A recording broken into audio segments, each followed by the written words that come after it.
Can you actually beat Bloons TD6? Well, to win, you just need to survive all the rounds on easy, medium or hard.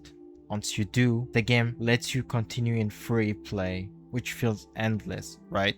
But it's not.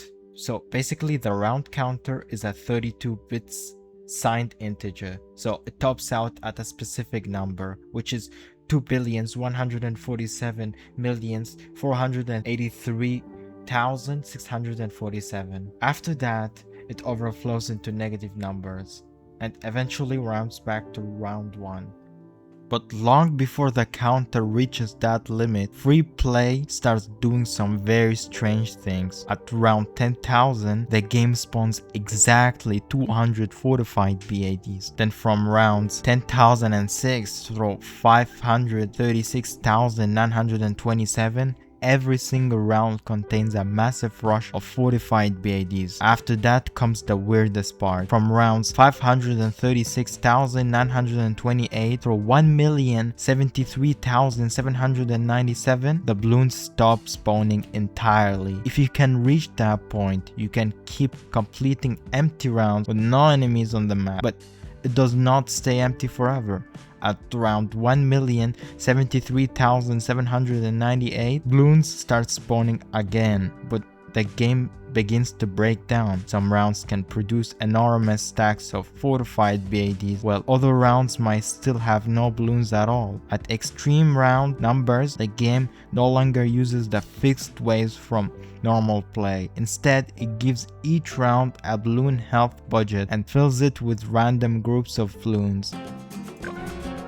The balloons also become faster and tougher over time, especially the Moab class balloons. So, can you truly beat Bloons TD6?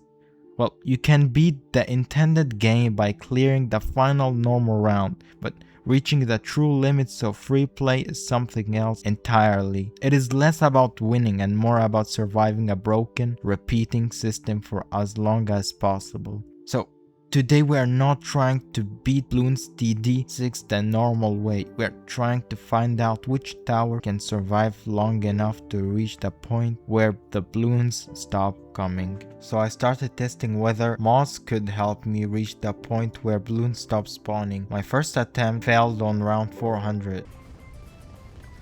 Okay, and I lost. Not because I could not technically beat the round, but because my strategy was already struggling that early. So if round 400 was causing problems, then surviving to round 530 was clearly not going to happen. I found exactly what I was looking for. An overpowered modded version of the Legend of the Nine. It looked powerful enough to handle late free play. So I tried it out, but it failed. I still lost on round 400.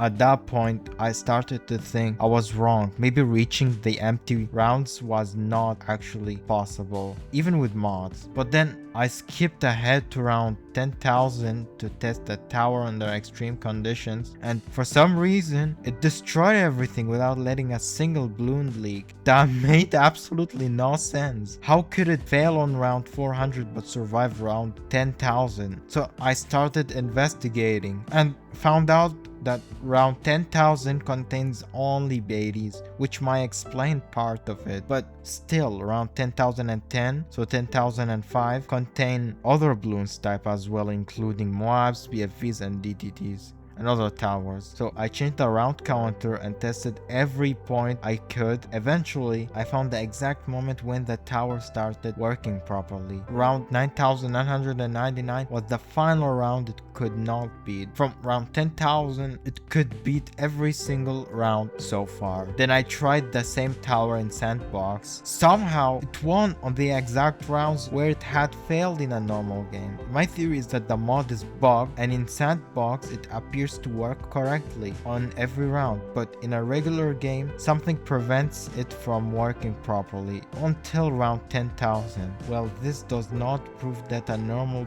Bloons TD tower can reach that point where balloons stop spawning, but it does prove that with mods surviving to extremely high rounds is possible.